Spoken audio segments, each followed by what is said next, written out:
சத்துரு விதைக்கும் களைகள் என்று. வாசிக்க கேட்போம். மத்தேயு சுவிசேஷம் 13வது அதிகாரம் 25, 26.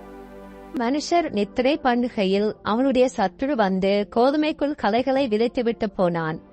பயிரானது வளர்ந்து கதிர் விட்ட போது களைகளும் காணப்பட்டது. ஆமென். அப்படியே தொடர்ந்து நீங்க இதை வாசிக்கும் போது இந்த கதை உவமையை குறித்து நீங்க விளங்கிக் கொள்ள முடியும். மனுஷர் நித்திரை பண்ணுகை அவனுடைய சத்துரு வந்து கோதுமைக்குள் களைகளை விதைத்து விட்டு போனான். இந்த 13வது அதிகாரம் மத்தேயுல சொல்லப்படுற இந்த காரியத்தினை கவனிக்கும் போது, ஒரு வயலுக்கு சொந்தமான ஒரு மனுஷன் தன்னுடைய வயலிலே ஆட்களை வைத்து நல்ல விதைகளை, அதாவது கோதுமைகளை விதைத்தான். விதைத்து விட்டு அவர்கள் போய்விட்டார்கள். சில நாட்களுக்கு பிற்பாடு பயிரானது முளைத்து வளர ஆரம்பித்தது. அதற்குள் பார்க்கும்போது ஒரு காரியம் தெரிந்தது. சில களைகளும் முளைத்து அங்கே வந்திருந்தது. அப்பொழுது அந்த விதைப்பு தொழிலை செய்தவர்கள் அந்த எஜமானிடம் போய் கேட்கிறார்கள், நாங்கள் நல்ல விதையைத்தானே விதைத்தோம், கோதுமையைத்தானே நாங்கள் விதைத்தோம், அதுக்குள்ளே எப்படி அந்த வயலிலே களைகள் வந்தது, நாங்கள் போய் அதை பிடுங்கி போடட்டுமா என்று அவர்கள் கேட்டபோது அந்த எஜமான் சொல்லுகிறார், நீங்க பிடுங்கும் போது கோதுமையும் சேர்த்து, அதாவது நல்லதையும் சேர்த்து நீங்க பிடுங்கி விடுவீர்கள், ஆதலால் அறுப்பு மட்டும் அதை விடுங்கள். அறுப்பு காலம் வரும்போது அறுக்கிறவர்களை நோக்கி நான் கோதுமையை விட்டு, அதாவது களைகளை தனியாய் பிடுங்கி கட்டுகளாய் கட்டி அக்கினியிலே போடும்படி சொல்லுவேன் என்று சொல்லி கர்த்தர் இந்த உவமையை சீசர்களுக்கு விளங்கப்படுத்தினார். அதன் பிற்பாடு அவர்கள் கேட்கிறார்கள், இந்த உவமைக்கு கருத்து என்ன, தங்களுக்கு விளங்கப்படுத்த வேண்டும். இதுதான் இந்த சம்பவம். இந்த 13வது அதிகாரம் 25, 26 இந்த 2 வசனங்களிலேயும், அதாவது விதைத்தவனுக்கும் தெரியவில்லை, எஜமானுக்கும் தெரியவில்லை.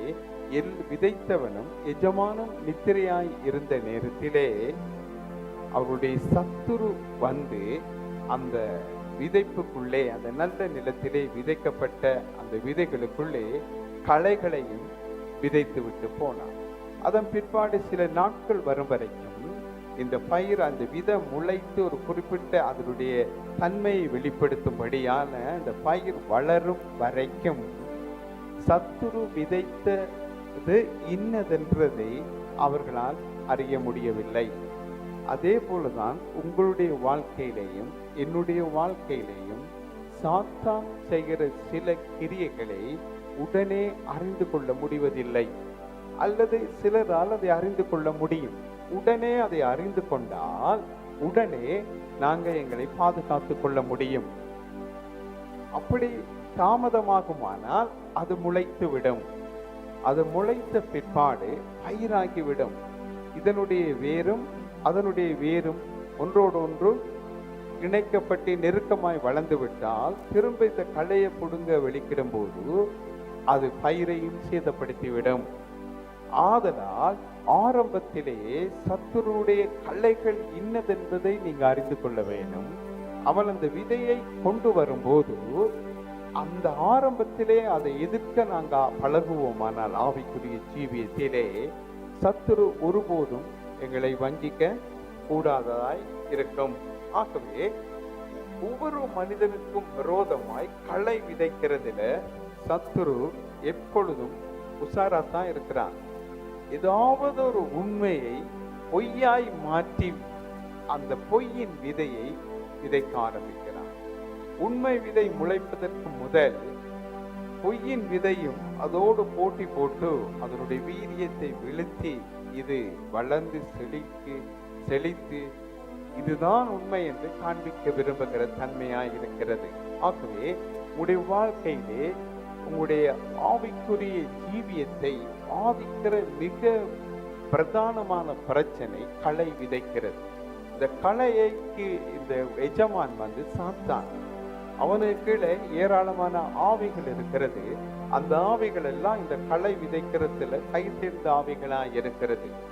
ஆனால் ஒரு மனிதன் கர்த்தர் பரிசுத்த ஆவியானவர் மூலமாய் ஒரு மனுஷனுக்குள்ள தன்னுடைய நல்ல விதைகளை விதைக்கிறார். நல்ல வார்த்தைகளை விதைக்கிறார், தீர்க்க தரிசனங்களை விதைக்கிறார், வாக்குத்தத்தங்களை விதைக்கிறார், வேத வாக்கியங்களை விதைக்கிறார், அபிஷேகங்களை விதைக்கிறார். இவைகள் ஒரு மனிதனுக்குள்ள முளைத்து பலன் தருமானால், ஒரு அறுவடைக்குரியதாய் அது மாறுமானால், அந்த மனிதனுடைய அல்லது அந்த குடும்பத்தினுடைய அல்லது அந்த சபையினுடைய ஆசீர்வாதங்கள், செழிப்புகள் பெரிசா இருக்கும். எதை ரெண்டும் சேர்ந்து வளர்கிற வாழ்க்கை தான் இன்றைய கிறிஸ்துவ வாழ்க்கையா இருக்கிறது.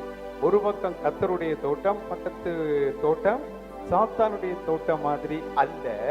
ஒரே தோட்டத்துக்குள்ள சாத்தானுக்கும் உரிய விதை விதைக்கப்படுகிறது, தேவனுக்குரிய விதையும் விதைக்கப்படும். ஒரு மனிதனுடைய இருதயத்தில, அதாவது ஒரு மனிதனுடைய சிந்தையில சாத்தானும் சில நேர காரியங்களை விதைக்கிறான், தேவனும் விதைக்கிறான். எந்த விதையை நீங்க அதிகம் உள்வாங்குறீங்களோ அதனுடைய பலன் வெளிப்படும். சாத்தான் விதைக்காம தன்னை பாதுகாத்து கொண்டவர்கள் பூமியில குறைவு. ஆனாலும் அதை எதிர்த்து ஜெயித்து ஜெயம் கொண்டவர்களும் அதிகம் இருக்கிறார்கள். சத்துருவை மேற்கொண்டவர்கள் உண்டு உலகத்திலே.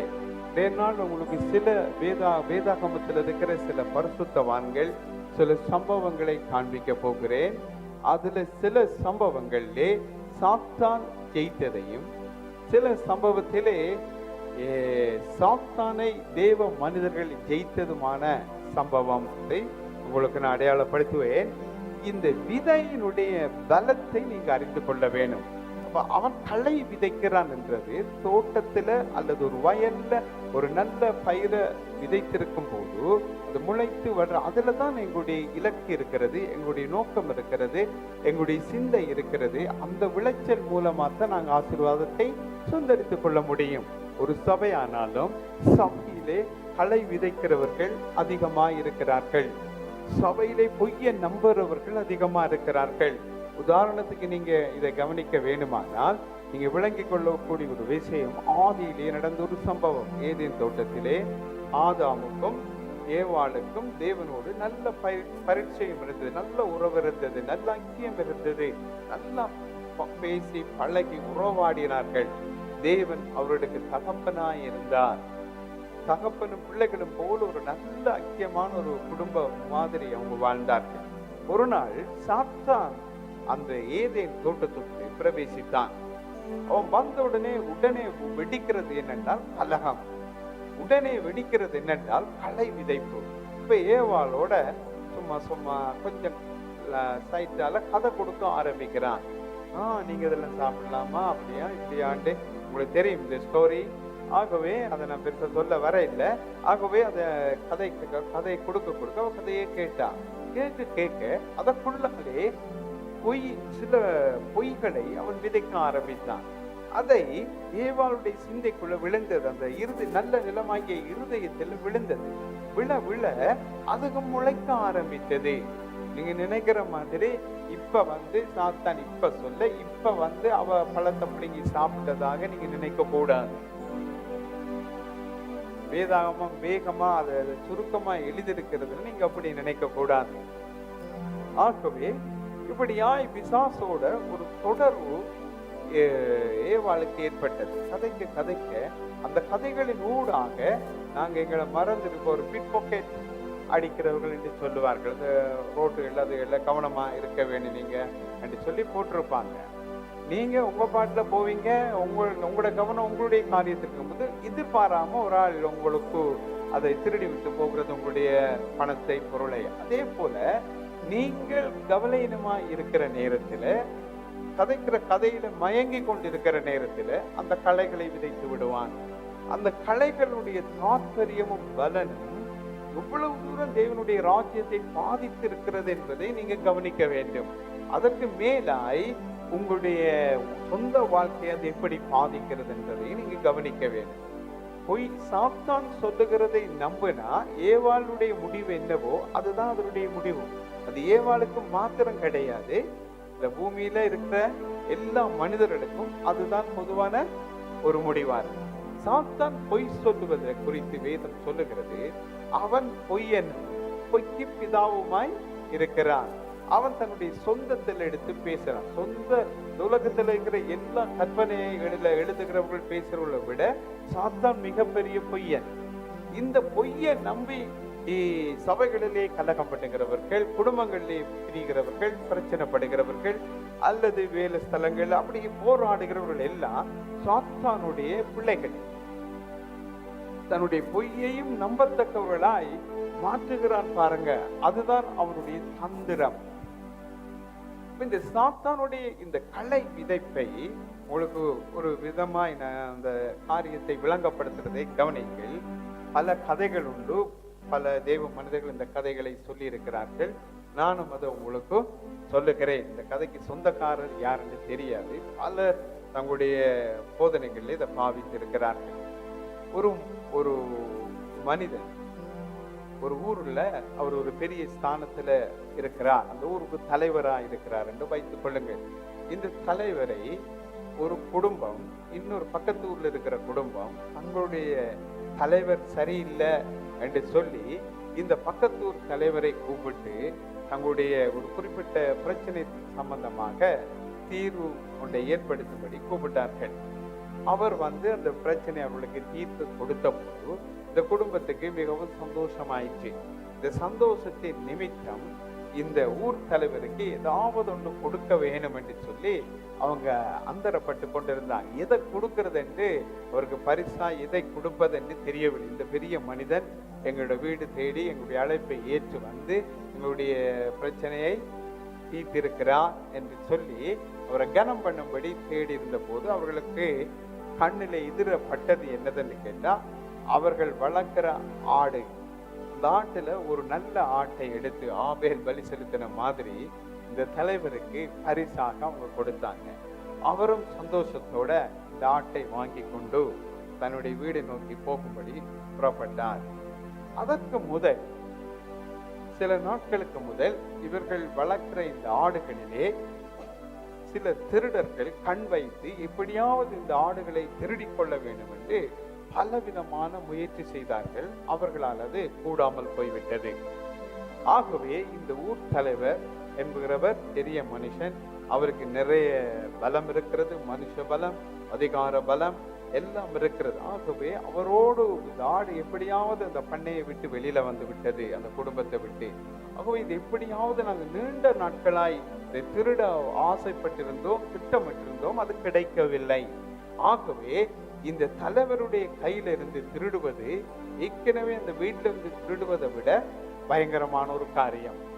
ஆகவே இது எப்படி திருடுவதென்று அவர்கள் சேர்ந்து கதைத்து ஒரு ஆலோசனை பண்ணி கொண்டார்கள். அதன்படி அவர்கள் திட்டமிட்டு அந்த தலைவர் அந்த வீட்டிலிருந்து புறப்பட்டு அவருடைய சொந்த வீட்டுக்கு போய் சேரும் வழியிலே அவர்களுடைய திட்டத்தை நிறைவேற்றும்படி இருந்தார்கள். இந்த தலைவர் தன்னால இந்த காரியத்தை செய்ய முடிந்தது என்ற மகிழ்ச்சியில சொந்தமா பாட்டு பாடிக்கொண்டு ஒரு பக்கம் அந்த ஆட்டை கைட்டில கட்டி கொண்டு அப்படியே வேகமா நடந்து வந்தார். தன்னுடைய நியாய தீர்ப்புக்கு எவ்வளவு செல்வாக்கு என்ற மகிழ்ச்சியோடு அவர் வந்து கொண்டிருந்த போது ஒரு மனிதன் அந்த வழியிலே வந்தார். வந்து, ஐயா உங்களுக்கு வணக்கம், எப்படி சுகமா இருக்கிறீங்களா, அப்படியா இப்படியாண்டு சுகம் விசாரித்தான். விசாரிக்கும் போது அவரும் அவனை குறித்து திரும்பவும் விசாரித்தார். விசாரித்துட்டு கடைசியாய் அவன் கேட்டான், ஐயா இந்த நாயை எங்கே நீங்கள் வாங்கினீர்கள் என்று. இவருக்கு ஒரு குழப்பம் வரவே இல்லை, ஒரு பிரச்சனை வரவில்லை. அவர் திரும்பி அந்த ஆட்டை பார்த்தார். இது எப்படி இருக்குது, இது நாய் இல்லை, இது ஆடு தானே. அவர் பார்த்துட்டு, தம்பி இது நாய் இல்லை, இது ஆடு, உனக்கு கண் தெரியாதா தம்பி என்று கேட்டார். ஐயா உங்களுக்கு வயசு போயிட்டு, இப்ப இது ஆடு இல்லை ஐயா, நாய், அதான் நான் பார்த்தேன், நீங்க எங்க வாங்கினீங்க இந்த நாய் என்று சொல்லி கேட்டார். இவருக்கு கோபம் வந்து விட்டது. திரும்பி பார்த்தார், கண்ட கைத்த பிடிச்சிருக்கிறார் கட்டி. திரும்பி பார்த்தார், இது நாய் இல்லை, இது ஆடு. அவருக்கு கிளியராய் தெரிந்தது. அவனும் திருப்பி திருப்பி சொல்லி கொண்டிருக்கிறான், என்னண்டு நாய் நாய் என்று. அவர் நினைச்சிட்டு இவனுக்கு ஏதோ பிரச்சனை என்று சொல்லிட்டு, உங்க வேலையை நீங்க பாருங்க, என் வேலையை நான் பார்க்கிறேன் என்று தன்னுடைய நியாய தீர்ப்பின் மகிமையை சுமந்து கொண்டு அவர் சொந்தமா பாட்டு பாடிக்கொண்டு அவர் தன்னுடைய வீட்டை நோக்கி கடந்து போய் கொண்டிருந்த போது இரண்டாவதாய் ஒரு மனிதனை சந்தித்தார் வழியிலே. ஐயா வணக்கம், இதே விசாரித்த போது, அவரை விசாரித்த போது, என்ன ஐயா இந்த நாய் சரியான ஒரு கடிக்கக்கூடிய நாய் போல இருக்கிறது, மோசமான நாயா இருக்கிறது, எங்க ஐயா இதை எடுத்து கூட்டி கொண்டு போறீங்க, வாங்கினீங்க? அவன் விசாரி. இவருக்கு இன்னும் கோபம் அதிகமாயிட்டு, நான் ஆட்டை கொண்டு வருகிறேன், இவன் நாய் நாய் என்று சொல்லி கொண்டிருக்கிறான் என்று சொல்லி அவர் கோபப்பட்டு ஏற்கனவே ஒரு 2-3 முறை இந்த ஆட்டுடைய முகத்தை பார்த்துட்டார். இது ஆடுதானே ஆடுதானே ஆடுதானே. 2வது முறையும் இவன் நாய் என்று சொன்னதுனால திரும்பவும் ஒரு 2-3 முறை பார்த்துட்டார். பார்க்கும்போது இந்த 2வது தடவையில் அவனை சந்தித்து பார்க்கும் போதும் சரி இது ஆடுதான், இவன் என்ன நாய் நாய் என்று சொல்றான்னு சொல்லி அவனுக்கு 2 பேச்சு கொடுத்து விட்டு ஆட்டை கூட்டிக் கொண்டு தன்னுடைய வீட்டை நோக்கி, சொந்த வீட்டை நோக்கி பிரயாணம் செய்கிறார். நடந்து கொண்டு போகும்போது இந்த 2 பேரும் சொன்ன வார்த்தைகளை கவனிங்கள். இது நாய் நாய் நாய் என்று சொன்ன இவருக்குள்ள அந்த விதை விழுந்து விட்டது. இப்பொழுது நாய் என்றான் நாய் என்றான் நாய் என்றான். ஒருத்தன் சொன்னா பரவாயில்ல, 2வது ஆளும் சொல்லிட்டான். அப்ப அந்த குறிப்பிட்ட அடுத்த இடத்தை சந்திக்கும் வரைக்கும் அவர் ஆட்டை பார்ப்பதும் சிந்திக்கிறதும் பாடுறதும். இப்ப அவருடைய நியாய தீர்ப்பில் வந்த மகிழ்ச்சி புகழ்ச்சி எல்லாம் அவரை விட்டு கொஞ்சம் கொஞ்சமா போய்விட்டது. இது ஆடா நாயா என்கிற ஒரு விதம் அவருக்குள்ள முளைக்க ஆரம்பித்து விட்டது. அப்பொழுது அவர் போய்கொண்டிருக்கும் போது கொஞ்சம் கொஞ்சம் நேரத்துக்கு ஒருக்கா எட்டி எட்டி பார்க்கிறது, கையில இருக்கிறத நாயா இது ஆடா என்று பார்த்து கொண்டே போனார். அப்படியே அவர் தொடர்ச்சியாய் பார்க்க ஆரம்பித்தார். தன்னுடைய வீடு வரும் வரைக்கும் இதை பார்த்து கொண்டு வர இப்ப அவருக்குள்ள சந்தேகம் உண்டு. ஆரம்பத்தில் இந்த ஆவிதான் விதைக்கிறதுல நம்பர் 1 சந்தேகத்தின் ஆவி. குடும்பங்களுக்குள்ள இது செயல்படும். கணவனுக்குள்ள மனைவியை குறிச்சு வரும், மனைவிக்கு புருஷனை குறிச்சு வரும், அல்லது பாசரை குறிச்சு விசுவாசிக்கு வரும், விசுவாசியை குறிச்சு பாசருக்கு வரும், மேலிடத்துல முதலாளிக்கு தொழிலாளியை குறிச்சு வரும், தொழிலாளிக்கு முதலாளியை குறிச்சு வரும். இப்படி உலகம் முழுவதும் இந்த ஆவி கிரியை செய்கிறது. இப்படிப்பட்ட ஒரு சந்தேகம், ஏதாவது ஒன்றுல சந்தேகம், ஒரு காரியம் நடந்து விட்டால் இவர் தான் செய்திருப்பாரோ அவர் தான் செய்திருப்பாரோ சந்தேகம். இந்த சந்தேகம் என்கிற விதை அவருக்குள்ள முளைக்க ஆரம்பித்தது. ஆட்டை பார்த்து பார்த்து பார்த்து பார்த்து என்னவா பார்த்துட்டாரு. இப்ப கொஞ்ச நேரம் வரக்குள்ள 3வது ஒரு நபரை சந்தித்தார். அந்த 3வது நபரை சந்திக்கும் போது இதே டயலாக் பேசப்பட்டது. அவரும் திருப்பி கேட்டார், ஐயா இந்த நாய்க்கு விசர் போல கிடக்குது, இந்த நாய் வித்தியாசமா இருக்கிறது, விசர் நாயா இருக்குது, இது கடிச்சா ஆபத்து அல்லவோ, இதையெல்லாம் கொண்டு போக கூடாது அல்லவோ, இத ஆட்களுக்கு பாதிப்பு ஏற்படுத்தும் அல்லவோ. இவர் இப்ப 2 பேரையும் சந்திச்சு இந்த 3வது ஆளை சந்திக்கிற இடம் வரும் வரைக்கும், 1வது ஆளை சந்திச்சு 2வது ஆளை வரும் வரைக்கும் சந்தேகம் பெரிய அளவில் இருக்கல, ஒரு குறிப்பிட்ட வீதம் தான் இருந்தது. 2வது ஆளை சந்தித்து விட்டு 3வது ஆளை சந்திக்கும்படி அவர் வரும் வரைக்கும் அவருக்குள்ள இருந்த அந்த சந்தேகத்தின் விதை அதிகரிக்க ஆரம்பித்தது. இப்பொழுது 3வது ஆளு சொல்லும் போது அவருக்கு 100% சந்தேகம் என்ன ஆயிற்று, முழுமை ஆயிற்று. இப்பொழுது அந்த ஆட்டுடைய முகத்தை பார்த்த போது அவருக்கு எதிர்விட்டு குலைக்கிற ஞாயிறு முகம் மாதிரி அது தெரிஞ்சது. என்ன மாதிரி தெரிஞ்சது? நாய் மாதிரி தெரிஞ்சது. உடனே இந்த விசர் நாயை நீயே புடி என்று சொல்லி அவன் கையில கொடுத்து விட்டு அவர் வீட்டை போய்விட்டார். 3 முறை ஒரு கதையை திரும்ப திரும்ப சொல்லும் போது இந்த 3 பேரும் ஒரு குழுவை சேர்ந்தவர்கள். இந்த 3 பேரும் தான் இந்த ஆட்டை திருடும்படி திட்டமிட்ட திருடர்கள். இவர் ஊர் பெரியவர், இவர்கிட்ட திருடனால் பெரிய பிரச்சனையா போயிரும் தங்களுக்கு என்பதற்காய் இப்படி தந்திரமான காரியங்களை விதைத்து அவருடைய மனதை மாற்றி அவராகவே கொடுத்துட்டார் அல்லவா நாய.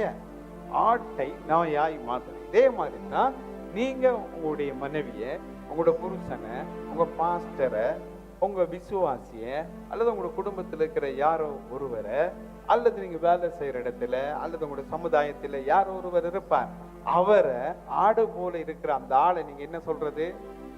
விசுவாச சொன்ன பொய்யை நம்பி, அந்த 3 பேர் சொன்ன பொய்யை நம்பி நாயா மாத்திருவீங்க. இதுதான் சாத்தானுடைய தந்திரம். அப்ப ஏவாளோட பேசின போது தேவன் தேவனுக்கு சமானமாய் அல்லது சம அந்தஸ்துள்ளவர்களாய் தாங்க வருவோம், எலோகிம் தேவர்களை போல் இருப்பீர்கள், அப்படியான அந்த வார்த்தையை தேவன் எங்களுக்கு சொல்லாமல் மறைத்து விட்டார் என்கிற ஒரு பொய்யை சாத்தான் மறைமுகமா அவர்களுக்குள்ள வைத்தான், ஏவாளுக்குள்ள. நீங்க இந்த கனியை புசிக்கும் நாளிலே தேவர்களை போல இருப்பீங்க என்று சொன்னான். ஓ, அப்ப ஆண்டவர் இவ்வளவு காலம் எங்களை உயர்த்தல, இந்த பாஸ்டர் இவ்வளவு நாள் எங்களை சும்மா வச்சு வேலை வாங்குறாரு, ஒன்றுமே உயர்த்தல.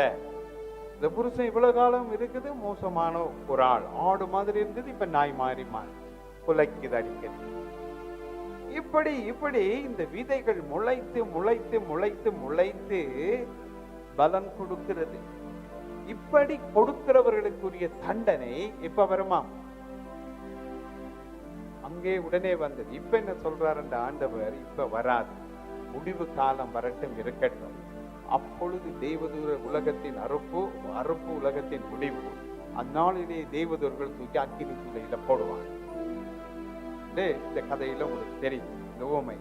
இப்ப கவனிங்க, சாத்தான் விதைக்கிற விதைகள் நம்பக்கூடியதாய் ஆரம்பத்தில் 100% இல்லாவிட்டாலும் போக போக போக நம்பத்தக்கதாய் சாத்தானுடைய ஆவைகள் பிரிந்து குழு குழுவாய் செயல்படும். இந்த ஊருக்குள்ள நீங்க போகும்போது இப்படி ஒரு கதையை சொல்லுவார்கள், நீங்க நம்பிடுவீங்க, கொஞ்சம் நம்புவீங்க, ஆனாலும் ஒரு சந்தேகம், 100% இல்லை. அடுத்த இடத்துக்கு போகும்போது இன்னொரு இடத்திலையும் இதை சொல்லி விடுவார், இன்னும் ஒரு இடத்துக்கு போகும்போது இதே சொல்லுவார்கள். நீங்க இதை விட நம்ப வேண்டும் என்றால் பரிசுத்த வேதாகமத்தில் ராஜாக்களுடைய புத்தகத்தில் நீங்க வாசித்திருப்பீங்க. ஆகாப் ராஜாவுடைய அந்த ஸ்டோரி, யோசபாத் இவங்க யுத்தத்துக்கு வந்த இடத்துல தேவனுடைய வலது பக்கத்துல தேவதூதர்கள் நிற்கிறார்கள். அங்கே பரலோகத்தில மிகாயா தீர்க்கதரிசி எடுத்துக்கொள்ளப்படுகிறார் ஆவியிலே. அங்கே இந்த ராஜா போய் இந்த யுத்தத்திலே விழுந்து சாகும்படி யார் இவனுக்கு ஆலோசனை சொன்னது என்று கேட்டபோது ஒரு பொய்யின் ஆவி வந்து நின்று சொன்னது, நான் போய் அவனுடைய தீர்க்கதரிசிகள் எல்லாருடைய வாயிலையும் நாவிலையும் பொய்யின் ஆவியா இருந்து சொல்லுவேன் என்று சொன்ன. எத்தனை பேருடைய நாவல் இருந்தது? 400 பேர். ஒரு யுத்தம் நடக்கிறது, 400 தீர்க்கதரிசிகள் சொல்லுகிறார்கள் ஜெயம் உண்டு என்று கர்த்தர் சொல்லுகிறார் என்று தான் சொல்லுகிறார்கள். அப்ப அந்த 400 பேர் விதைச்ச விதையை ராஜா நம்புவாரா? ஒரு மிகாயா, எவ்வளவு ஒரு ஆள் 400ல உண்டா யோசிச்சு பாருங்க, 400க்கும் 1க்கும் வித்தியாசம். அவர் சொல்லுகிறார் இந்த யுத்தத்துல உங்களுக்கு தோல்விதான், செத்து போயிருவீங்க, ராஜா செத்துருவார் என்று சொல்லுகிறார். மெய்ப்பெண் இல்லாத ஆடுகளை போல இஸ்ரவேலர்கள் மலைகளிலே இருப்பதை கண்டேன் என்று சொல்லுகிறார். ராஜா மரித்து போய்விடுவார் என்று சொல்லுகிறார். அவர் தங்களோட வீடுகளுக்கு போக கடவர்கள் என்று கர்த்தர் சொல்லுகிறார் என்று சொல்லப்படுகிறது. இப்ப கவனிங்க, 400 பேர் மூலமாய் பிசாசு விதைக்கிறான் ஒரு விதையை, ஒரு யுத்தத்துக்காக. அந்த விதையை ராஜா நம்புறார், அவருடைய போர் வீரர்கள் நம்புறார்கள். மிகாயா என்கிற ஒரு தீர்க்கதரிசி இருக்கிறான், இவன் இப்ப பார்த்தாலும் நல்லா சொல்ல மாட்டான், மாத்தித்தான் அவன் சொன்னான். அதுக்காக தங்களுக்கு ஏற்றபடி சொல்ல மாட்டான். போகாத தொத்து போயிருவா என்று சொன்னா இவங்க என்ன செய்ய மாட்டாங்களாம், ஏற்றுக்கொள்ள மாட்டார்கள்.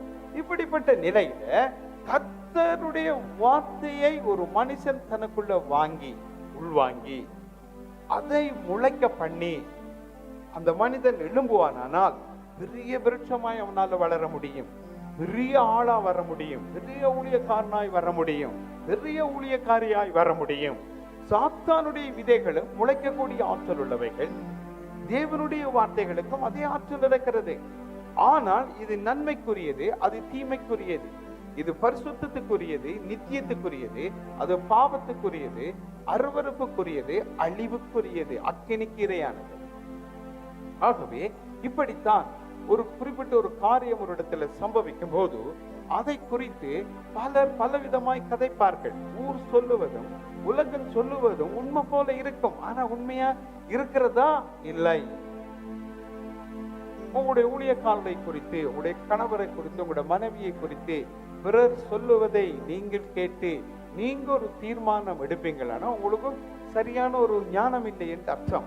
தேவன் என்ன சொல்லுகிறார்?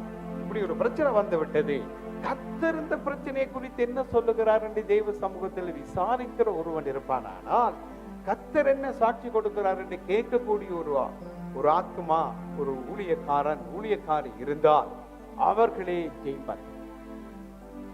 மனித சத்தத்தை, சூழ்நிலைகளை, சம்பவங்களை நம்பி இடறுகிறவர்கள் பலனுள்ளவர்கள் கிடையாது.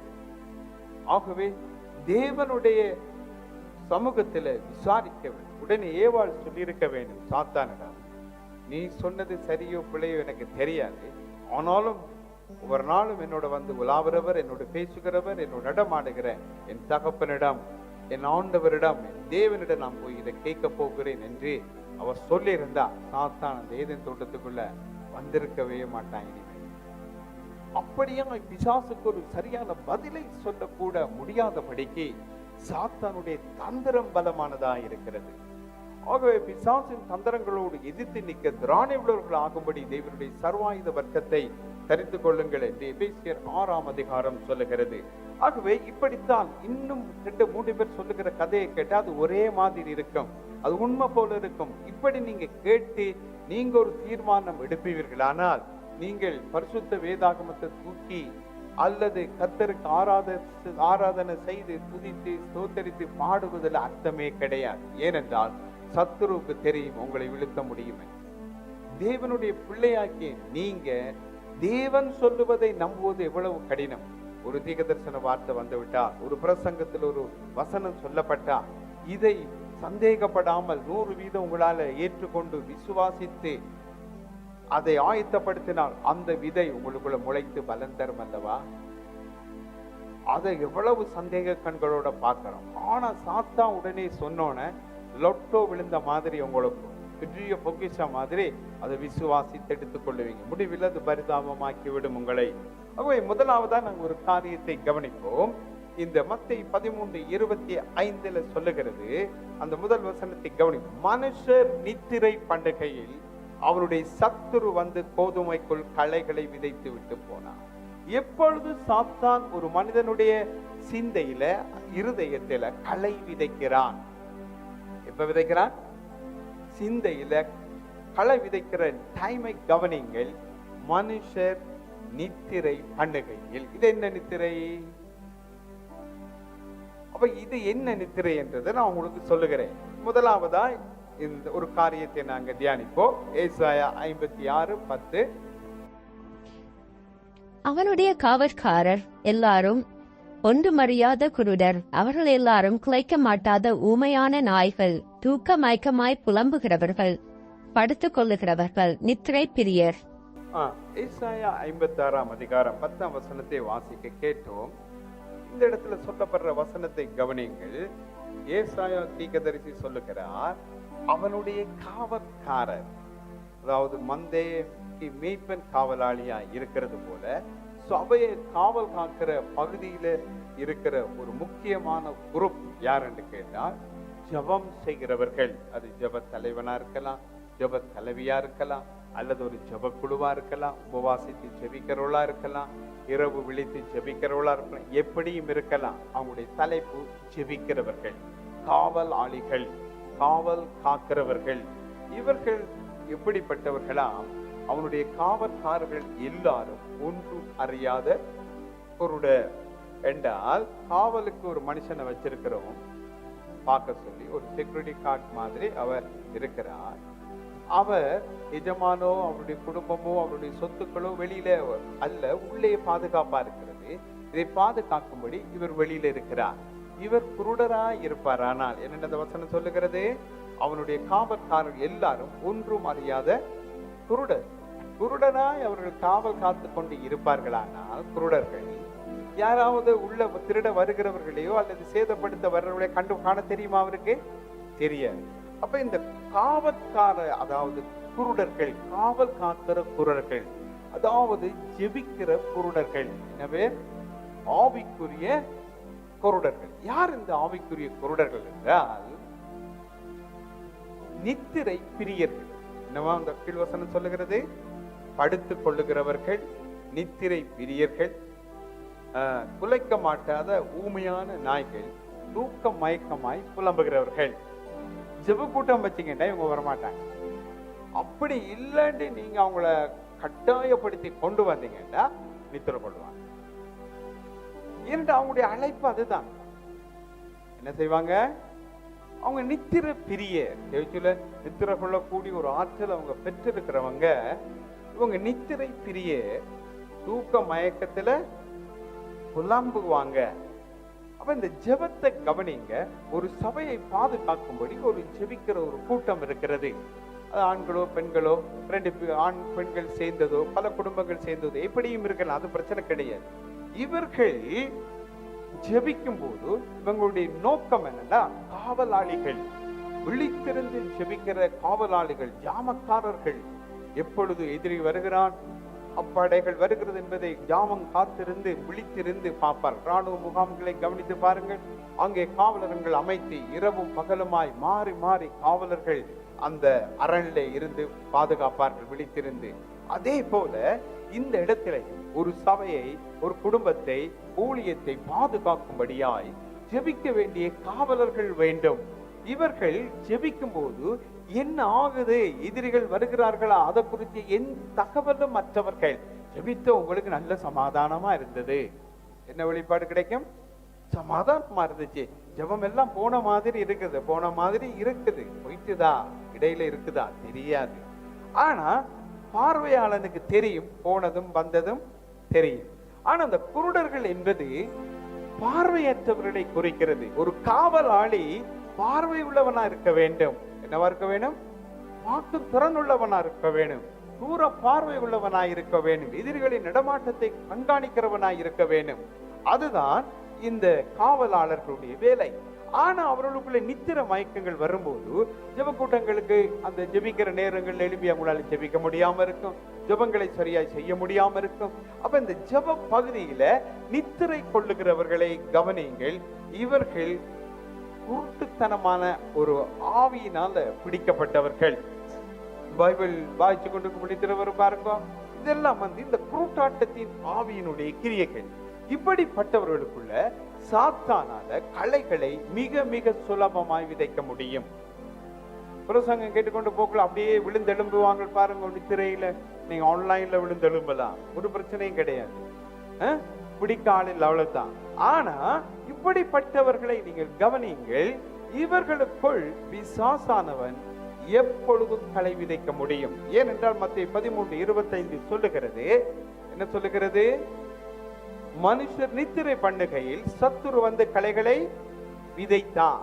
அப்ப இந்த ஆவிக்குரிய நித்திரைகள், ஜெப வாழ்க்கையிலே ஒழுங்கில்லாதவர்கள், ஜெப குறைவுள்ளவர்கள், ஜெபம் என்றால் என்னென்று கேட்கிறவர்கள், எப்படி ஜெபிக்க வேண்டும் என்று கேட்கிறவர்கள், ஜெப வாழ்க்கையை சரியாய் கட்டிக்கொள்ள முடியாதவர்கள் ஆவிக்குரிய குருடர்கள், ஆவிக்குரிய குருட்டு காவலாளிகள். இவர்களால் அந்த சபையை பாதுகாக்க முடியாது, அந்த குறிப்பிட்ட காரியத்தை பாதுகாத்துக் கொள்ள முடியாதவர்கள். அடுத்ததாய் சொல்லுகிறது, குலைக்க மாட்டாத ஊமையான நாய்கள். இதை குறித்து கவனிங்கள். இதை குறித்து பெரிதாய் சொல்லலாம், நான் உங்களுக்கு சிறிதாய் சொல்லுகிறேன். இது என்னவென்றால், இந்த வீடுகளிலே நாய் வளர்ப்பார்கள். இலங்கையிலே, இந்தியாவில் இங்கேயும் வளர்ப்பார்கள். இங்கத்தை விட அங்க கொஞ்சம் சிறப்பம்சங்கள் கூட. அந்த காணிகள் பெருசா இருக்கிறபடினால இந்த நாய்கள், சில நாய்களை வளர்த்து விடுவார்கள். அது அப்படியே சுத்தி தெரியும். யாராவது ஒரு திருடன் வருவானால் இந்த நாய்கள் குலைக்க ஆரம்பிக்கும். அப்பொழுது வீட்டு எஜமான் மொழி தெளிம்பி என்னதென்று பார்க்க ஆரம்பிக்கும் போது திருடர்கள் ஓடி விடுவார்கள், போய் விடுவார்கள். ஆகவே இந்த நாய்கள் குலைக்கும் போதுதான் எஜமான் என்ன செய்வார்? விழித்துக் கொள்ளுவார், மற்றவர்கள் விழித்துக் கொள்ளுவார்கள். அப்ப இந்த காவற்காரர்கள் என்ற இந்த ஜெபிக்கிற கூட்டத்தினர் குலைக்கக்கூடியவர்களாய் இருக்க வேண்டும். எதுக்கு? எதிரியை காணும் போது, எதிரியை கண்டு இவர்கள் என்ன செய்யணும்? குலைக்கும் போது, அதாவது எதிரியை, சத்துருவை கண்ட போது கண்டு அவனுக்கு எதிராய் ஜெபிக்கிறவர்களாய் இருக்க வேண்டும். அதுதான் அதனுடைய கருத்து. ஜெபிக்க ஆரம்பிக்கும் போது பிசாசு பயம் முடித்து கண்டுபிடித்து விட்டாங்கள் என்று திருடன் ஓடுவது போல சாத்தானுங்கிற திருடன் ஓடி விடுவான். அப்பொழுது களை விதைக்க முடியாது, அவனால் அவள் வந்த காரியத்தை செய்ய முடியாது. ஆகவே கன நித்திரையின் ஆவி என்று ஒரு ஆவி இருப்பதாக ஏசாயா 29:10 வேதம் சொல்லுகிறது. இந்த இப்படிப்பட்ட ஜெப வீரர்களை தாக்குற ஒரு ஆவி, ஜெபிக்கிற மனிதர்களை, ஊழியத்தில் தாகம் உள்ளவர்களை, தேவன் முன்குறித்து அதிகமாய் திட்டங்களை வைத்து அழைத்த மனிதர்களை தாக்குற ஒரு ஆவி கன நித்திரையின் ஆவி. சபையில வந்து அவர்களால் ஒரு சாட்சியாய் இருக்க முடியாது. நித்திரை பிரியர்களா இருப்பார்கள், தூக்க மயத்துல புலம்பர்களா இருப்பாங்க. பக்கத்துல இருக்கிற தட்டி விட்ட எழும்பி, என்ன நான் முழிச்சுதான் இருக்கிறேன், முழிச்சுதான் இருக்கிறேன்டா என்ன அர்த்தம்? அவர் நித்திரை ஆயிட்டார் அர்த்தம். எப்ப முழிப்போம்? இப்பதான் நான் முழிச்சேன், நான் தான் சொல்லுது. நான் கேட்டுக்கொண்டு தான் இருக்கிறேன்னு சொல்லுவார். வீட்லயோ எங்கேயோ அவங்களுடைய சுபாவம் அப்படி இருக்கும். இந்த கண்ண நித்திரை நாவி பயங்கரமான ஒரு கிரியையை செய்யும். அப்ப இப்படிப்பட்ட ஆவிகளால் தாக்கப்படுகிறவர்களுக்குள்ள சாத்தான் களைகளை விதைத்துக் கொண்டே இருப்பான். இந்த களைகள் அதிக ஆபத்துகளையும் சேதங்களையும் ஏற்படுத்தும். இரண்டாவதாய் நாங்கள் ஒரு காரியத்தை வாசிப்போம். நான் சொன்ன இது முதலாவது பகுதி நித்திரை பிரிவுகளை குறித்து சொன்னேன். இரண்டாவது நித்திரையை குறித்து சொல்லுகிறேன்.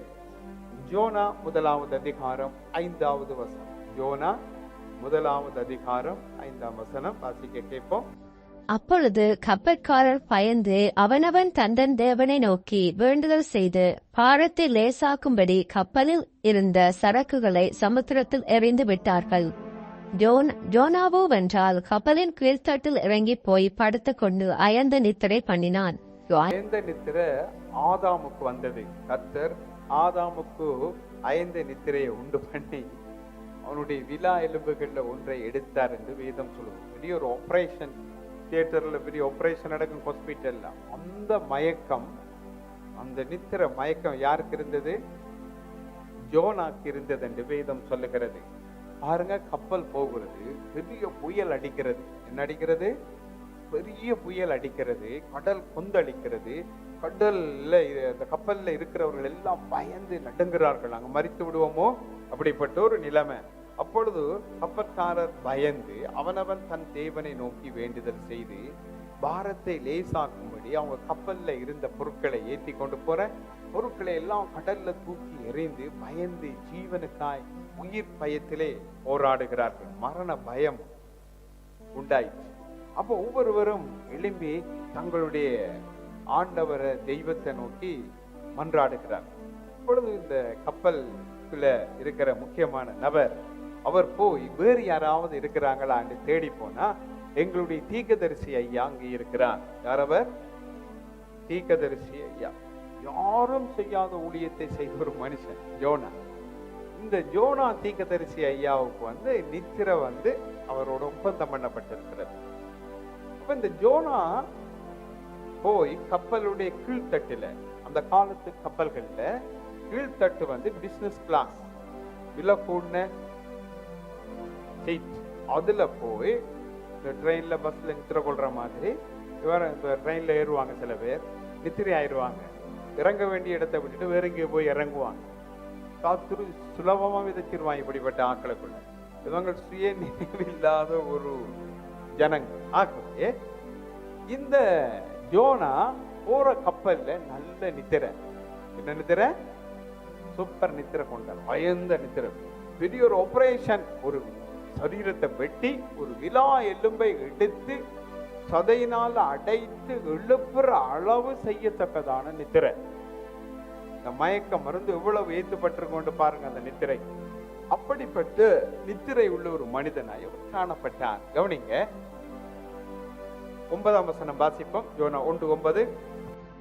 அதற்கு அவன், நான் எபிரேயன், சமுத்திரத்தையும் பூமியையும் உண்டாக்கின பரலோகத்தின் தேவனாகிய கர்த்தரிடத்தில் பயபக்தி உள்ளவன் என்றான்.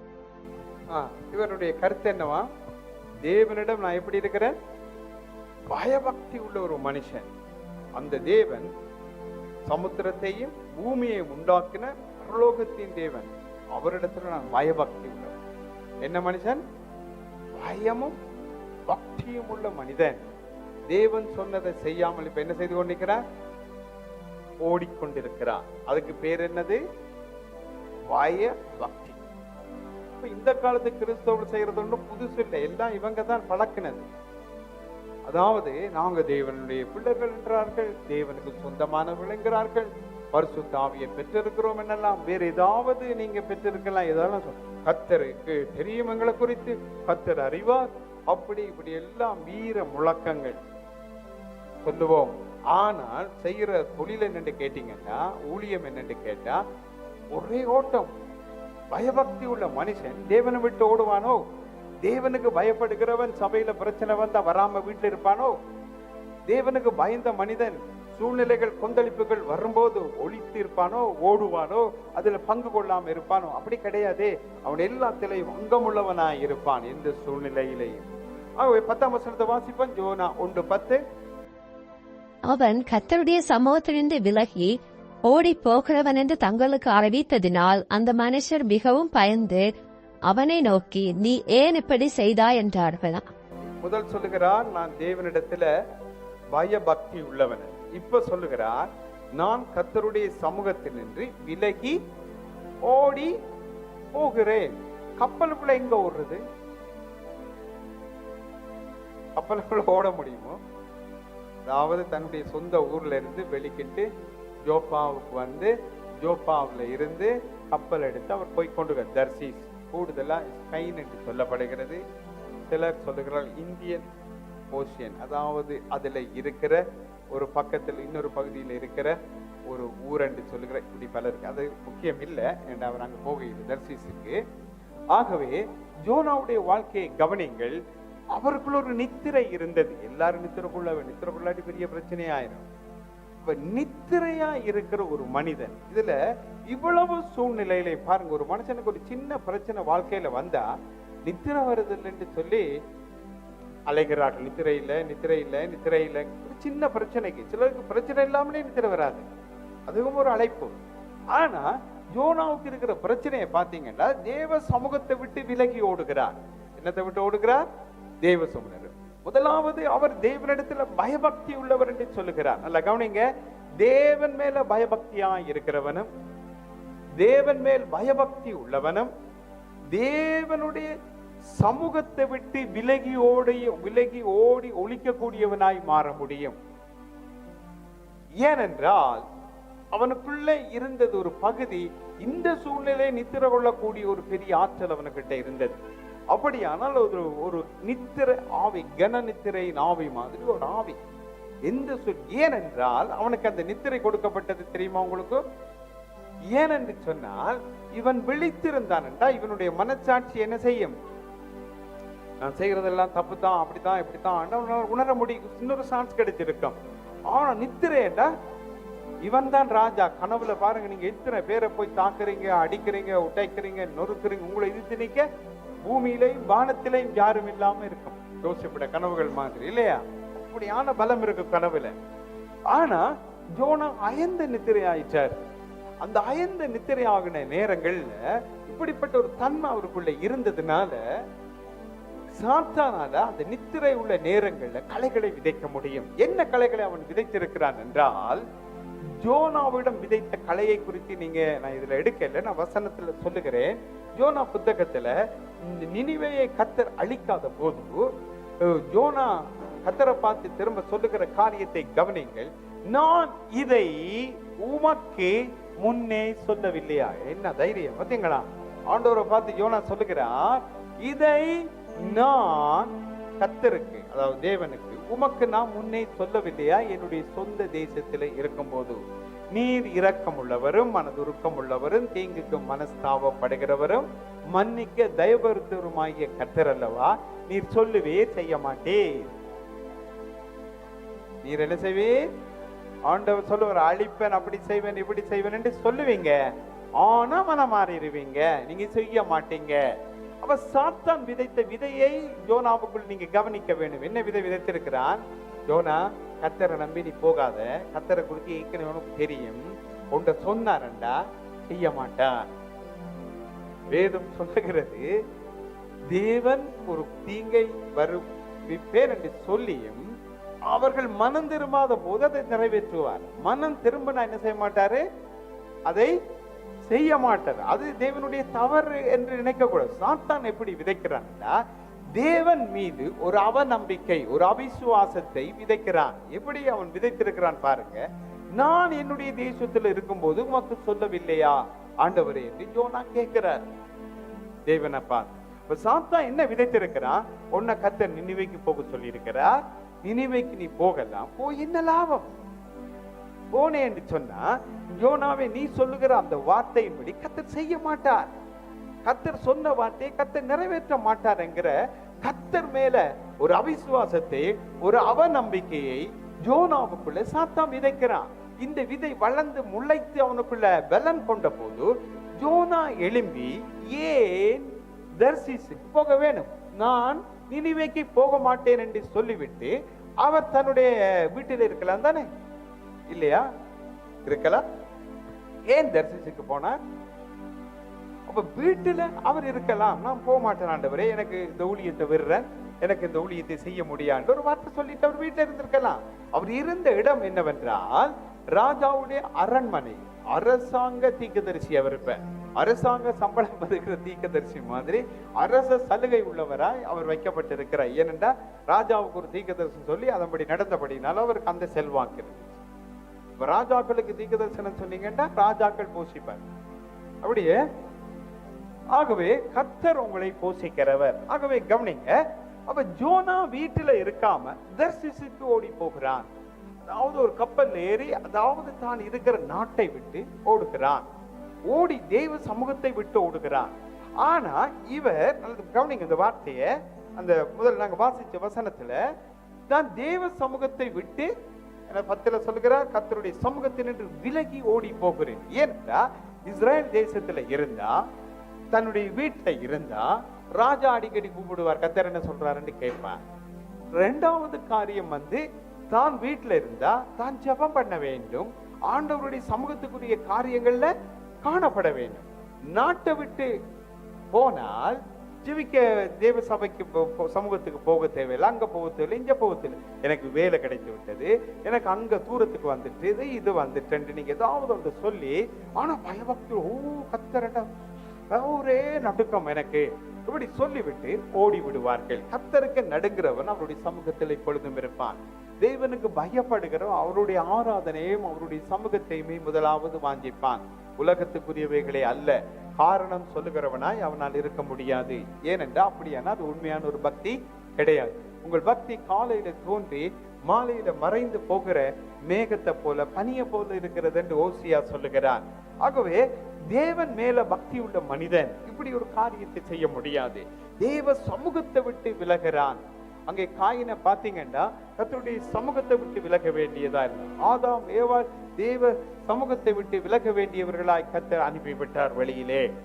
ஜோனா ஓடுகிற இருந்தா வேறு ஒரு தீர்க்கதரிசி என்ன சொல்லி விடுவான், ஜோனாவே ஜோனாவே மனம் திரும்பு, நீ நினிவேக்கு போன்னு கர்த்தர் சொல்லுகிறான்னு இன்னொரு ஆள் அனுப்பிடுவான்னு ஜோனாக்கு தெரியும். ஆனா தரிசில கர்த்தருடைய தீர்க்கதரிசிகள் இல்லை, அங்கே கர்த்தருடைய சமூகம் இல்லை. கர்த்தர் இனி என்னோடு பேச முடியும். இன்றைக்கு ஜனங்கள் தவிக்கிறார்கள், ஆண்டவரே நீர் என்னோட ஒரு வார்த்தை பேச மாட்டீரா, என்னோட பேச மாட்டீரா. யோனா என்ன சொல்லுகிறார் என்றால் அவரோட சேர்ந்தாலே பிரச்சனை. சோத்தனுடைய விதை ஆழமாய் விதைக்கப்பட்டது அவனுக்குள்ளே. ஏன் அவன் விதைத்தான் என்றால் இந்த ஆவியினுடைய பெயர் நீங்க அறிய விரும்புறீங்களா? இசார். அதாவது யோனா போக வேண்டிய இடம் நினிவே. இந்த நினிவே இருக்கிற இடம் இப்பொழுது இருக்கிற ஈராக்குடைய மொசூல். நீங்க கேள்விப்பட்டிருப்பீங்க பட்டணம் மொசூல் என்ற ஒரு சிட்டி இப்பவும் இருக்கிறது. இந்த மொசூலுடைய புற நகர் பகுதி தான் இந்த நினிவே. இந்த நினிவேயில ஜோனாவுடைய நாட்களில இந்த நினிவே என்கிற இந்த மொசூலோட சேர்ந்த இந்த புறநகர் பகுதியை ஆளுகை செய்த ஆவி இந்த நான் சொன்ன ஆவி. இந்த ஆவி தான், இதை குறித்து நிறைய வரும் வேண்டாம் உங்களுக்கு இன்றைக்கு. இந்த ஆவியினுடைய கிரியை என்னவென்றால் ஒரு மனிதனை தேவனுடைய சித்தத்தை செய்ய விடாதபடி இந்த நினிவேக்குள்ள அவன் வந்து விட்டான் என்றால் இந்த ஆவி இவ்வளவு காலம் இந்த நினிவேயை பாதுகாத்தது வேஸ்ட் ஆயிடும். ஆதலால் இந்த ஆவி என்ன செய்கிறது, ஜோனாவுடைய ஊருக்கு போய் ஜோனாவுக்குள்ள களை விதைத்து நினிவே பக்கம் வராதபடி ஜோனாவை தர்சிசுக்கு அனுப்பிவிட்டது. ஆகவே ஜோனா தர்சிசுக்கு போக ஆரம்பித்து போன போது இந்த பிரச்சனை. அப்ப நித்திரை கொள்ளக்கூடிய ஆற்றல் உள்ளவர்கள் அதிகம். இந்த நித்திரை கொள்றதை குறித்து நீதிமொழிகள்ல நீங்க வாசிக்கலாம். கையை முடை கொண்டு இன்னும் கொஞ்சம் நான் படுக்கட்டும், இன்னும் கொஞ்சம் தூங்கட்டும் என்று சொல்லுகிறவனை தரித்திரம் பிடிக்கும், அப்படி பிடிக்கும், இப்படி நிறைய வசனங்கள் இருக்கிறது. ஏனென்று அரபு காலத்தில் தூங்குறவனோ என்று சொல்லப்படுகிறது. அந்தந்த காலத்துல தூங்குற காலம் உண்டு, விழித்திருக்கிற காலம். ஒரு மனிதனுக்கு இரவும் இருக்கிறது, பகலும் இருக்கிறது. இரவிலையும் தூங்கி பகல்லையும் தூங்கின என்ன ஆயிடுவோம். அதே மாதிரி ஆவிக்குரிய வாழ்க்கையில விழித்திருக்கிற ஒரு காலம் இருக்கு. இயேசு கிறிஸ்து மீண்டும் வரும்போது அவர் சொன்னார், விழித்திருக்கிறவர்கள் பாக்கியவான்கள், அவர்கள் தான் எடுத்துக்கொள்ளப்படுவாங்க. இதை குறிக்கிறது விழித்திருந்து ஜெபம் பண்ணுறவர்களை குறிக்கிறது. தேவ சமூகத்துல காத்திருக்கிறவர்களை குறிக்கிறது. யோனாவோ ஒரு நித்திரையில ஆற்றல் உள்ள ஒரு மனிதனாய் இருந்தபோது இந்த ஆவிகள் அவனுக்குள்ளே தேவ சமூகத்தை விட்டு விலகவும், அதாவது அவர் சொல்ற, நான் தேவனுக்கு பயப்படுவேன், ஒரு அட்வர்டைஸ்மெண்ட் மேன், அப்படி நாம் தேவ பயபக்தி உள்ளவன் என்று சொல்றார். இரண்டாவது அவர் சொல்லுகிற காரியம், தேவ சமூகத்தை விட்டு நாம் விலகி ஓடிப்போம். ஒரு மனிதன், ஒரு தீர்க்கதரிசி, ஏற்கனவே ஒரு தீர்க்க தரிசனம் சொல்லி அந்த ராஜா போய் யுத்தம் செய்து பறிபோன நிலத்தை மீட்டு கொண்டார். இப்படிப்பட்ட செல்வாக்குள்ள ஒரு தீர்க்கதரிசி தேவனை விட்டு, தேவ சமூகத்தை விட்டு ஓடத்தக்கதாய், ஒரு பயபக்தி உள்ள மனிதனை இவ்வளவு தூரம் ஓடத்தக்கதாய் மாற்றின ஒரு ஆவியினுடைய கிரியை என்னவென்றால், விதைத்த களைகள் அது முளைத்தது. நான் என்னுடைய தேசத்தில் இருக்கும்போது உமக்கு சொல்லவில்லையா, நீர் செய்ய மாட்டீர். இந்த நாள் அநேகருடைய காரியம் தேவன் சொன்னார், செய்யவில்லை. உண்மைதான், செய்யவில்லை. ஏனென்றால் அவர்கள் மனம் திரும்பும் போது அவர் அதை செய்ய மாட்டார். நாங்க தேவனுக்கு தேவனா இல்லையே. அவர் சொன்னார், அவர் தவறு செய்யும் போது தேவன் கோபப்பட்டு வார்த்தைகளை சொன்னார், இன்னும் 40 நாள் ஒன்று நினிவே கவிழ்க்கப்பட்டு போகும். ஆனா அவர்கள் மனம் திரும்பின போது, அவங்களோட மனம் திரும்புதல் ஆடு மாடு மிருக ஜீவங்கள்ல இருந்து, மனிதர்கள் இருந்து ராஜா வரையும் மனம் திரும்புதல் உண்டாயிற்று. அந்த மனம் திரும்புதலுக்கு பரலோக மனம் இறங்கிற்று. அதனால யோனா இந்த நினிவேக்கு வராதபடி, ஒரு தீர்க்க தரிசியை தங்களுடைய சபைக்கு வராதபடி, தங்களோட வீட்டுக்கு வராதபடி, தங்களோட ஊழியத்தில் கலந்து கொள்ளாதபடிக்கு ஆவிகள் எதிர்த்து நிற்கும் உண்டு. அதை எதிர்த்து அந்த ஊழியக்காரன் போனானா அனுப்பப்பட்ட அந்த பட்டணத்தை அவன் பிடித்துக் கொள்ளுவான், இருக்கிற பட்டணத்தை அவன் ஆதாயப்படுத்திக் கொள்ளுவான். ஆனா ஒரு பட்டணத்துல இருக்கிற அவனை இன்னும் ஒரு பட்டணத்துக்கு போக சொல்லுகிறார் கர்த்தர், நினிவேக்கு. அந்த நினிவேக்கு போக முடியாதபடிக்கு என்ன நடக்கிறது? சாத்தான் அதற்கு முதல் முன்கூட்டியே விதைத்து நினிவேயினுடைய கர்த்தருடைய ரூட்டை மாத்தி தர்சிஸ் ரூட் போடுறான். தேவன் உங்களை அழைத்தது உண்மையாயிருக்கும். நினிவே என்ற ஒரு பட்டணத்துக்கு, நினிவேங்கிற ஒரு சபைக்கு, நினிவேங்கிற மக்கள் கூட்டத்துக்கு அழைத்திருக்கலாம். ஆனால் சாத்தானுடைய விதை உங்களுக்குள்ள விதைத்து முளைக்க ஆரம்பிக்குமானால் நீங்க நினிவேக்கு போகாமல் தர்சிசுக்கு திசை திருப்பி விடுவான். இதுதான் சாத்தான் களை விதைத்ததுனால ஏற்பட்ட ஆபத்து. ஆனாலும் யோனா மீது தேவன் மனம் இறங்கினதுனாலே, இரக்கம் காட்டினதுனாலே கடல்ல ஒரு கொந்தளிப்பை உண்டு பண்ணி யோனாவை எடுத்து மீனுடைய வயிற்றில அனுப்பி அங்க 3 நாள் வைத்து திரும்ப கொண்டு வந்து நினிவேக்கு கொண்டு வந்து சேர்த்து ஊழியத்தை செய்தார். செய்து ஒரு பெரிய காரியம், இந்த மக்கள் அனைவரும் மனம் திரும்பினார்கள், தேவனை ஏற்றுக்கொண்டார்கள், தேவனுடைய வழிக்கு அவர்கள் திரும்பினார்கள் என்று வேதம் சொல்லுகிறது. ஆகவே சாத்தானுடைய களைகள் விதைக்கப்பட்டு மீட்கப்பட்ட ஒரு மனிதன் யோனா. இது தேவ இரக்கத்தினால மீட்கப்பட்டது. இந்த 2வது அழைப்பு எல்லாருக்கும் கிடைப்பது கிடையாது. சிம்சோனுக்கு கிடைக்கப்பட்டது, சிலருக்கு கிடைப்பதில்லை, சிலருக்கு ஒரு தரத்தோடு முடிந்துவிடும். அது தேவனுடைய கையில் இருக்கிறது. 1வது அழைப்பை நீங்கள் தொலைத்தால் 2வது அழைப்பு வரும் என்று எந்த விதமான உத்தரவாதமும் கிடையாது. ஆனா யோனாவை தேவன் இறங்கி மீட்டதுடைய நோக்கம் யோனா மீது கொண்ட அன்பு நிமித்தம் அல்ல, அந்த நினிவே மக்களை மீட்கும்படியாய் தேவன் இறங்கினதுனால. தேவனுக்கு தெரியும், இப்படி ஒரு வார்த்தை அந்த தேசத்துக்கு சொன்னால் அந்த மக்கள் மனம் திரும்பி தன்னை ஏற்றுக்கொள்வார்கள் என்று அனுப்பினார். ஆகவே உங்களை தேவன் அனுப்புற பட்டணத்துக்குள்ள போக விடாதபடிக்கு உங்களுடைய சிந்தையில ஏதாவது ஒரு காரியம், யோனாவுக்குள்ள வேறொரு காரியம், தேவன் செய்ய மாட்டார் என்கிற ஒரு காரியம் விதைக்கப்பட்டது. உங்களுடைய உள்ளத்துல ஒரு பயம் விதைக்கப்படலாம், ஒரு அவிசுவாசம் விதைக்கப்படலாம். அந்த ஜனங்கள் மோசமான ஜனங்கள், அவர்களை நடத்துவது கடினம், அவர்கள் ரட்சிக்கப்பட மாட்டார்கள், சொல்லியும் பிரயோசனம் இல்லை, இப்படியான விதைகள் அவன் விதைப்பான். அவைகள் முளைக்குமானால் ஆபத்தானவைகள். அப்பொழுது தேவ சித்தத்தை விட்டு இன்றைய நாள்ல அநேக ஊழியர்கள், அநேக ஊழியக்காரிகள், அநேக விசுவாசிகளை உலகம் எங்கும் சாத்தான் வஞ்சித்திருக்கிறான். எப்படி என்றால் இந்த களை விதைப்பினுடைய உபதேசத்தினாலே அவங்களுக்கு அழைப்பும் தெரியாது, ஒன்றும் தெரியாது, கப்பல்லே ஓடுகிறவர்களாய் மாறிவிட்டார்கள், எங்கேயாவது தப்பி ஓடுகளாய் மாறிவிடுவார்கள். சில இலங்கையிலே இந்தியாவிலே ஊழியங்களுக்கு கர்த்தர் அழைத்திருந்தார். ஆனால் அவர்களுக்குள்ள ஒரு கனவு, யோனாவுடைய ஆவியினுடைய தாக்கம், எப்படியாவது ஐரோப்பாவுக்கு போகணும், கனடாவுக்கு போகணும், ஆஸ்திரேலியாவுக்கு போகணும், பிரசங்கம் பண்ண ஒரு ஆசை. கர்த்தர் சொல்லியிருக்க பூமி எங்கும் சாட்சிகளா இருக்குது. எப்படி ஒரு கனவு, யோனாவுடைய தாக்கம் அதே மாதிரி இந்த ஐரோப்பாவில், அமெரிக்காவில், கனடாவில் இருக்கிறவர்களுக்கு ஒரு பிரமாண்டமான தரிசனம் உண்டாயிடுச்சு. இவர்கள் எங்களுடைய இலங்கைக்கு, இந்தியாவுக்கு, மற்ற சொந்த நாடுகளுக்கு போய் சாம்ராஜ்யம் கட்ட வேணும், சபை கட்ட வேணும் என்று சொல்லி அப்படி ஒரு அழைப்பு.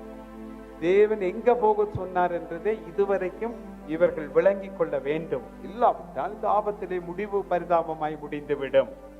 ஆகவே இந்த ஊழியங்களிலே தேவன் சொல்லுவதை கேட்டு செய்யுங்கள். நினிவேக்கு போக சொன்னால் நினிவே, அல்லது ஸ்ரீலங்காவுக்கு உங்களை போக சொன்னா போங்கோ, இந்தியாவுக்கு போக சொன்னா போங்கோ, இந்தியாவில் இருந்தவங்களை ஐரோப்பாவுக்கு போக சொன்னா போங்கோ. கர்த்தர் சொன்னார் சொன்னார் சொன்னார் என்று விளக்கிடுறாங்க. ஒரு முறை ஒரு தேவ மனிதனோட நான் ஒரு ஊழியம் சம்பந்தமாய் பேசிக் கொண்டிருந்த போது அவர் என்னிடம் ஒரு கேள்வி கேட்டார். நீங்கள் விண்டர் ஊழியக்காரனா, சமர் ஊழியக்காரனா? என்னது விண்டர் சமர்? இல்ல, இலங்கையில இந்தியாவில இருந்து ஐரோப்பாவுக்கு ஊழியத்துக்கு வருவர்கள் கூடுதலா சமருக்கு தான் வருவார்கள், விண்டர் காலத்துல வரமாட்டேன். நீங்களும் அப்படித்தானோ அவர் கேட்டார். நான் சொன்னேன், இல்ல, விண்டர்லயும் ஓடும். இப்படி கேள்வி. அப்ப சமர் காலத்துல இந்த பாதாளத்துல இருந்து வெளியில வந்த மாதிரி ஒரு குறிப்பிட்ட காலத்துக்கு ஏற்ற பிரயாணம். தேவன் சொல்லாமல் அனுப்பப்படுகிற எந்த மனுஷனும் ஜெயிக்க மாட்டான். தேவன் சொல்லாமல் வேறு நோக்கத்துல புறப்படுகிற எந்த ஊழியங்களும் ஜெயிக்காது, எந்த சபைகளும் கட்டப்படாது. ஆகவே ஜோனா இலக்கு மாற்றப்படும்படி சத்துரு விதைத்திரு. இன்றைய நாட்களில் அநேக தேவ மனுஷர்களுக்குள்ள தங்களை அழைத்த அழைப்பை மறக்கத்தக்கதாய் தங்களுக்கு தேவன் கொடுத்த திட்டத்தை விட்டுவிட்டு வேறொரு திட்டத்தை சாத்தான் அவர்களுக்குள்ளே விதைத்து விட்டு நினிவேயிலே போய் ஊழியம் செய்து கஷ்டப்படாம நீ தர்சிசில போனா நல்ல வருமானம் வரும் என்ற மாதிரி, நல்ல காரியங்கள் உண்டாகும் என்ற மாதிரியான ஒரு சூழ்நிலை உருவாக்கப்படும். இந்த விதைக்குள்ளே நீங்க ஆளாகினால் நித்திய ஜீவனை இழந்து விடுவீர்கள். மிகவும் கவனமாயிருக்க வேண்டும். எல்லாம் கர்த்தருக்கு பிரியம் தானே என்றா உங்களை எல்லா சபைக்கும் அல்ல பாஸ்டராக்கி இருப்பார் கர்த்தர், எல்லா சபைக்கும் அல்லவா உங்களை ஊழியக்காரனாக்கி இருப்பார்? அப்படி இல்லையே. அவை உங்களுக்கு கொடுத்த ஊழியத்தை குறித்து மாத்திரமே கணக்கு கேட்பார் கர்த்தர். அந்த ஊழியத்துக்குள்ளே உண்மை உள்ளவர்களாய்ந்து அதை கட்டுங்கள். கர்த்தர் எங்காவது போகும்படி உங்களுடைய பேசினால் நீங்க புறப்பட்டு போகலாம். கர்த்தர் அங்கே வாசல்களை திறப்பார். அது உங்களுக்கு ஆசீர்வாதமாய் இருக்கும்.